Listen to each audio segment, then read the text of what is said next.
Hi everyone. So today we are having a conversation with our good friend Bianca, who we've known for the last 6 months or so, and we've worked together in various forms over that time. And the reason why we wanted to speak to Bianca today and share this conversation is that whenever we speak, we always have such rich conversations, and whether she admits it or not, she's an incredibly wise young woman. So we wanted to kind of share that with everyone else, so they get a little slice of that as well. So hi Bianca, thanks for joining us. Thank you for inviting me. Not at all. So what we wanted to talk about today was just kind of how you've started to see things around recovery a little bit differently over the last, say, 6 to 12 months or so.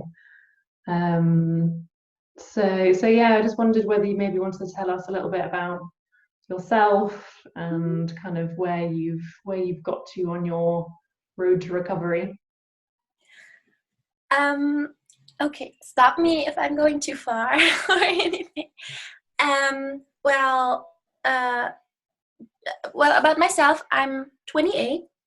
I'm a mother, and I have been living with depression, anxiety, and various forms of eating disorder since I was like 12 or 13, and over the course of life until now it just changed, and I'm still in some of it, especially since being a mom, but like you mentioned, I see things differently now. So even while everything feels the same, I see things differently, and I guess that's one thing I saw, that I always had this idea about recovery, that it's a point I would get to and I would become this image I've always had of myself since I was little. Like it was like I had um, this tape that started recording at some point of my younger self, and while it changed a bit over time, I always tried to get to that image of myself. And that was recovery for me. It was a race. It was perfection. It was never in the now. And what I saw now is that recovery doesn't mean that I'm not depressed, I'm not anxious, or I don't have any eating behaviors that I do not want. For example, is when I was younger, it was anorexia, and with time, it changed to escaping the the floodwaters of life, kind of, by eating, like escaping the the voice inside of me that's trying to plan, to worry, to please. I guess everyone knows that voice. And I saw that recovery is being human. It's not, how can I say that? It's not, for example, regarding food, it doesn't mean eating according to this inner plan and inner idea I have what normal eating is. It's it's nothing on the outside. It's getting back to trusting myself. And I see recovery, that I see the sense in these things I've been suffering from. For example, I used to think that depression, social anxiety, and eating disorders, those are my demons. I have to get rid of them in order to be okay. And now I see them more as helpers, which is so strange, because of course I never wanted to have them, but they point me to when I was looking away from myself. I think I can tell you more about that if you want that. Yes. My goodness, that is so beautiful. I just jotted down one of the things you said, recovery is being human. That's it, isn't it? Tell us more about that, and what you've just said about not needing to get rid of, I'll be okay when I get rid of depression, I get rid of anxiety, I get rid of the eating disorder. Tell us more about that. Actually, I just saw through that a few months ago because I just couldn't keep racing anymore, because I tried so hard to not feel depressed, because I thought my life is good, because it's always been my inner prison. Like, my life on the outside has always been good. I was lucky enough for that to be good, but I felt in this thought prison, and I never knew before, I never truly realized that I'm not my thoughts, and that thoughts are nothing scary. So I always thought that I'm broken and I need to be fixed. Now I see that everyone has depressed tendencies or feels low, that anxiety just means that my head is full of thoughts. And regarding depression, for example, I notice that I feel depressed because I'm trying to get to a specific idea of myself. I'm not okay with myself in the moment right now. If it's a happy moment, if it's a painful moment, if it's suffering or anything, that's not okay, because I have to become this idea of who I am, who I'm supposed to be. And so I saw, for example, that depression actually arises because I can never reach that point. It's actually showing me that I have labels put on myself that I'm trying to reach, and I can't reach them because they're not real. And of course, that race is so exhausting. With anxiety, the same thing. When I'm with other people, it's so weird because I'm with other people, even with friends, and I'm sitting with them and I'm close to them, but I feel so alone. I feel like I don't connect. I feel like, and that always felt like something was completely wrong with me. And now I just see, like, there are situations I want to be in, there are situations I don't want to be in. I don't have to be this image of happy person on the outside, and I try to how do you say that? Like, integrity has become more important to me. I feel that really, like, to what I feel on the inside, to show on the outside in a way that I prefer to, that sounds kind of weird, but I prefer to disappoint someone else than myself, you know? So actually, the depression and anxiety really is pointing me back to me. And the eating disorder as well, because trying to be so perfect and having this voice that you're never good enough and you failed, and all this shame. Like, shame is so huge. I think I haven't spent a day without feeling shame about something, especially since becoming a mother, and guilt. Then of course you want to run away from this awful feeling, because I really saw that, especially the eating disorder has always been a way to survive, because it was never something I did to hurt myself. I think really not a lot of people are trying to hurt themselves purposely, but one sees those things, that depression, anxiety, eating disorder, whatever, rumination and everything, as things that one is hurting oneself with. But we try to help ourselves with them. For example, depression, everything shuts down because it's just too much on your mind. So it's kind of like a helpful thing. And the eating disorder as well, it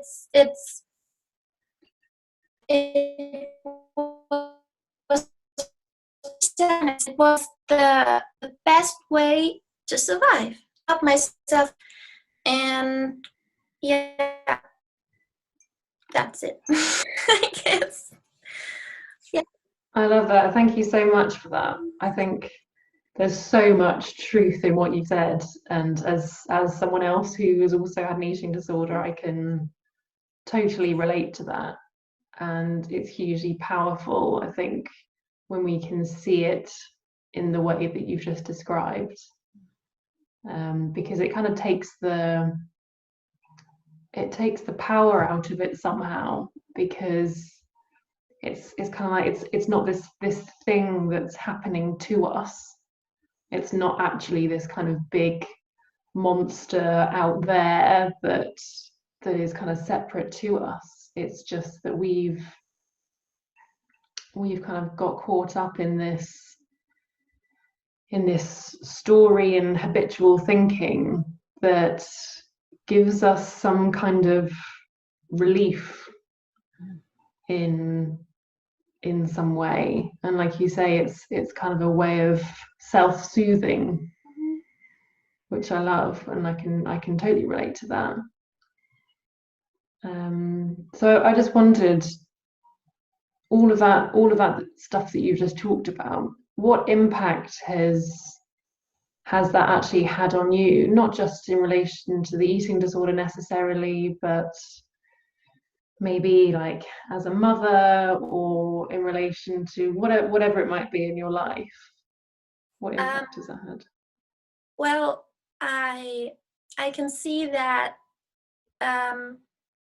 we are born free and we are born worthy. Like, our worth is nothing that depends on anything. I especially saw that when my daughter was born, that like if you believe in God or not or anything else, I just found it incredible how this life was made in myself, and I didn't do anything, and it just came out, and it was not just this body, but it had a soul. Like, it had a character, it had I don't know, it was crazy. And I thought, that was me as well. Like, we all were that at some point. And when I look at my daughter, I cannot imagine that being lost at some point. I can only see things getting on top of it. Like, the more she starts thinking about things, and the more she hears things from the outside world. I see that through what I talk to you too. I see that I can already see how a tape will start creating inside of her head, and that she's never that tape. She just is. Like, she's not even her character or her personality. That's not even who she is. She just is. We all are just who we are. We're just this essence, and everything is piled on top of it, like those thoughts, those labels, like you mentioned that too. And I can see so strongly now how we are caught up in those labels. For example, trying to always be good, trying to always be kind, trying to eat a specific way, and trying to move or act or accomplish, like all those expectations we put on ourselves and others put on ourselves.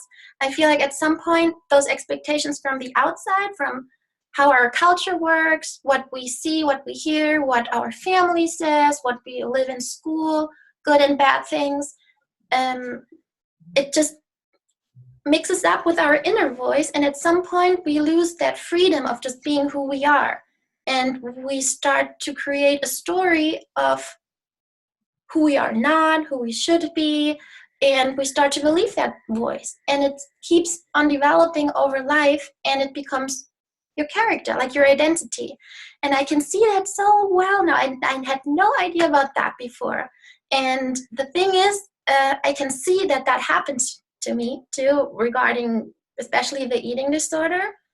But everything's connected. Everything actually is the same. It just comes out in different ways.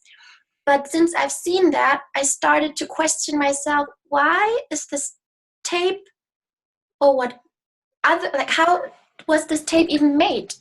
Like, who are those voices on my tape? Who are those people who is that culture who tells me who to be, how my body has to look like, how I have to spend my time, especially right now, for example, in quarantine, how productive I have to be, what I have to have reached at a specific time, or regarding being a mother, for example, there's so much shaming about how much TV they watch, what they eat, how creative you are with them. And I wonder, okay, that's opinions from the outside, but I'm me, and I'm trying the best I can in everything I do at every moment of the day.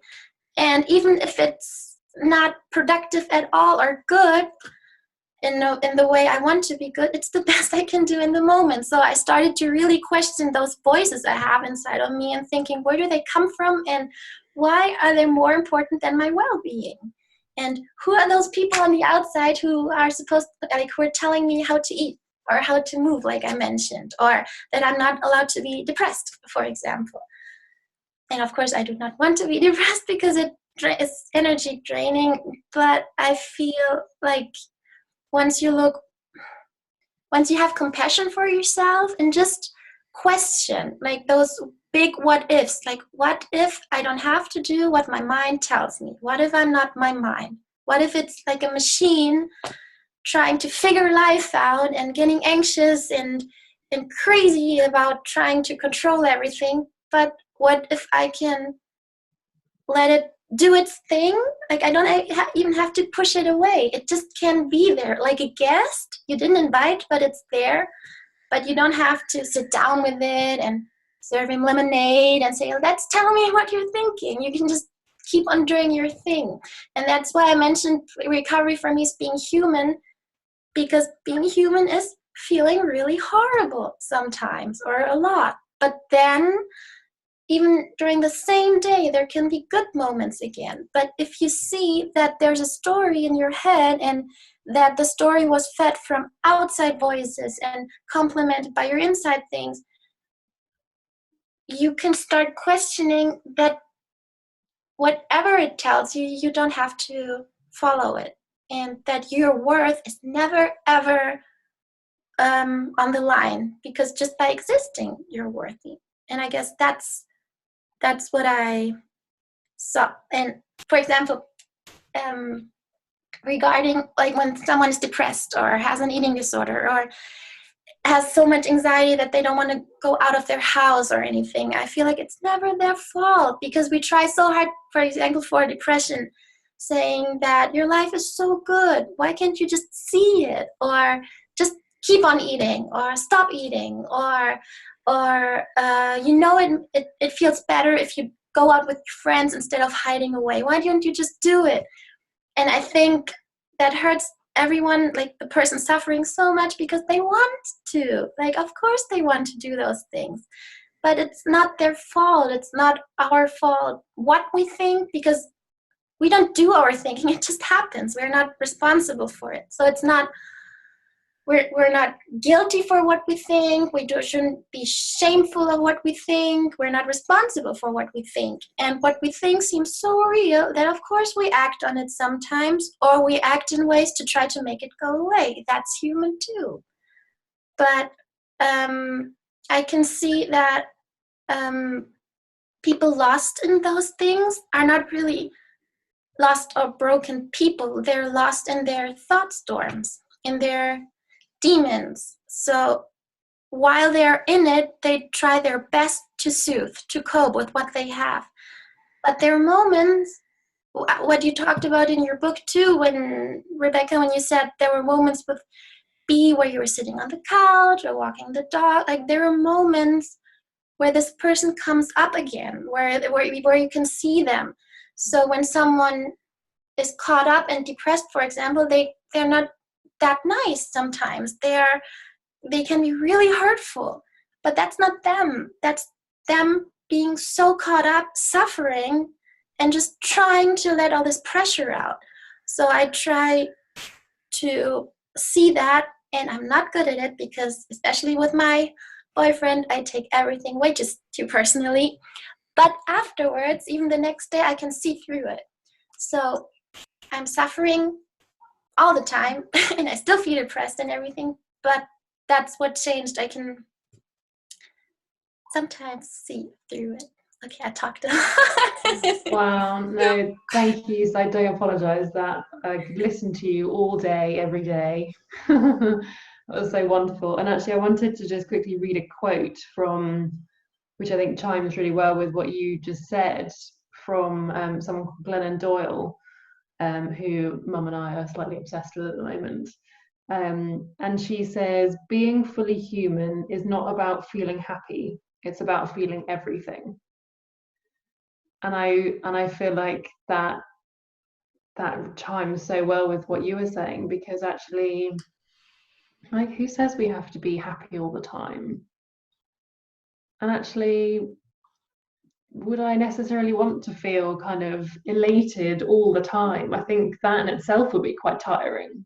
Yes. So actually, being human isn't about never feeling anxious or depressed or nervous or any of those kind of negative things, but actually it's just accepting that life is gonna look like that, which I think is huge, because we're not told that. Mm-hmm. I was never told that when I was younger. It was always, oh, cheer up, Mm-hmm. or oh, don't be so sad, or oh, don't be nervous, you don't need to be nervous, all that kind of stuff. It's like trying to push those things away as if they're bad. But actually, as long as we know not to take it all quite so seriously, and know that when it's going to kind of change on its own, and that however low we might be feeling, it'll pass and we'll come out the other side. I think that's hugely powerful.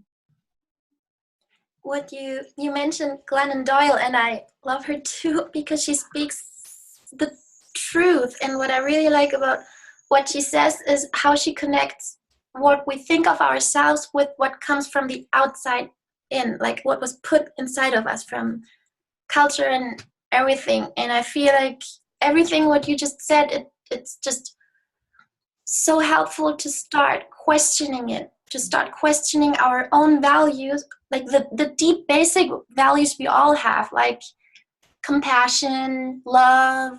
Like I truly think we're all made of love, because we all look for it, we can give it, and those, and kindness and those things, those are there. But there's so many other values. For example, she also mentioned it, that you always try to be nice and have like this face on, this mask, and all those other things of how we think how life should be in everyday life. Even if we think of what I should eat tomorrow morning, or what I should do during the day tomorrow, those little things, it helps so much, I think, to question if it's truly what is important to you. Like, where does this importance come from? Is it truly because it fills you up, or is it because there's some expectation in there that this has to be done to be a worthy, liked, pleasing human being? And I think she makes that really clear, and I think that fits so well to what you two talk about. There's always this questioning, what if I don't have to act on what's in my head? And what if the idea I have of myself, of who I am, is just that, an idea? Like, what if I'm free of all the labels? What if, because there's like, you think of things that are important to you, but you're also aware that you're thinking of these things. And I feel like if you get a feeling of that distance, of that space, then there's possibility there to truly question where all those demons come from, and where they're trying to take you. Yeah. Oh, Bianka, this is why we wanted to have this conversation. But I want to tell you that, because I told my boyfriend that that you're going to talk to me, and with him I'm, of course, the most honest and the most vulnerable. Like with him, I'm not wearing any mask. And he was laughing and he said, to you, why? Because he always sees me crying and he always sees me in my low points. And he always laughs because he always says I give advice to others, but don't apply it to myself. And I wanted to tell you that because even if you see things, you don't see them in the moment at all. Like you still suffer so much and you feel like, sometimes you even feel like you shouldn't even exist because you feel like such a failure. And then in the next moment, you see through it and you still feel all the pain, but there are little windows that give you hope. And I think that's what changed for me the most since like this year, to see their windows. So when I feel the lowest, I can remember, okay, what if that's not that true? I just wanted to say that because it sounds like I have it all figured out, but I'm actually so low. So we're exactly the same. And no, thank you for saying that, because, and that's what we try and say a lot as well, that we're like, nobody's perfect, no one's got it all completely figured out. We get caught up all the time. Mm-hmm. But what I found is that over the last few years for me is that I'm getting kind of quicker at catching myself. So actually, like, it's okay to get caught up. It's okay to feel upset and sad and low and angry and frustrated and all those things. But I think, yeah, for me, it's knowing that that's okay, knowing that it will pass, but then not getting so invested in that story. It was like you were saying, not inviting those thoughts in for a cup of tea or glass of wine or whatever it is. It's kind of just what we often say is kind of keeping the back door open, so they're kind of coming through, but actually instead of keeping them kind of locked in our head and churning them over and over, they're actually just letting them pass through and leave on their own, because that's what thoughts do by nature. Bianka, one of the things that you said earlier about when your daughter was born, and there's this perfect being who's got no labels, no kind of concerns, no kind of question about, oh, am I good enough, and any of that. And as we were then talking about Glennon Doyle, the book that Bea and I are talking about, and I don't know whether this is the one you've read, is called Untamed. And that came to mind, is that when your daughter was born, she's born untamed. Okay. And then we become tamed. All right. Now, this is all of us, not just women, but this is all of us. We become tamed. We follow the rules of society. Somebody said something, we take it personally, we put that label on. Oh, I'm the bossy one, or I'm the quiet one, or I'm the stupid one, or I'm the whatever it is. And that we then we live our lives by those made up labels. And this is why I adore this book, because she's pointing us back to, and this is what we do as well, we, pointing us back to who we really are, which is before all of the labels. So it's kind of unlearning to reconnect with that untamed self, who will, and I love how you saw this, which I know was in the book as well. It's like, I'm prepared to let other people down. I will not let myself down. Exactly. Like disappoint others before, and that sounds horrible. Like that sounds horrible in some way. But she even shared. But that's why what society has made us believe it's horrible. All right. Exactly. And she even shared how her daughter was talking to her and was asking her, even if I disappoint you, her mom. And she said, as being the mom, especially her, especially disappointing the mom, because we try to please so much, especially also our parents. But that's what recovery is, I think. And not like B said before, it's not just eating disorder and depression or anything, because even people who've never suffered anything like that, they are tamed. It's funny how we use that now. Yeah, but it's always, I think maybe that's, I don't know, maybe it's the purpose of life, to come back to yourself, like to uncover things and to truly connect to yourself. To, that's what you also said, to treasure hunt. Yeah. You know, what's already inside of you. And I always used to think that resilience is something I have to gain. I used to think that all the time. And now I know it's there, because it's been there from the first moment, from when we tried to walk and always fell down. Like, it's nothing, it's not, and got up. It's nothing that we have to look for. It's there. We just, and I love, for example, like you and B, you got helped by this specific paradigm and understanding. But when you look, and you write about that in your book, but when you look like an author like Glennon Doyle and so many other people who don't even talk about the same understanding, point back to the exact same things. I found that so beautiful to see in different books and different authors, and people like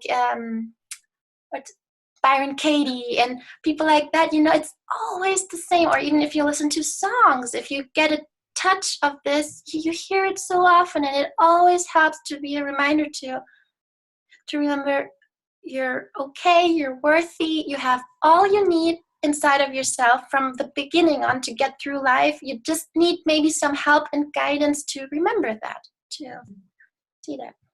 Yeah. Thank you so much, Bianca. I feel like that's quite a nice kind of summing up point to end on. But I learn so much from you whenever we talk. So thank you so much. And I hope that everyone watching has enjoyed it as much as we have. So yeah, but check out we're doing some other kind of talks with other people on our YouTube channel as well. So have a look at those, and don't forget to hit subscribe as well.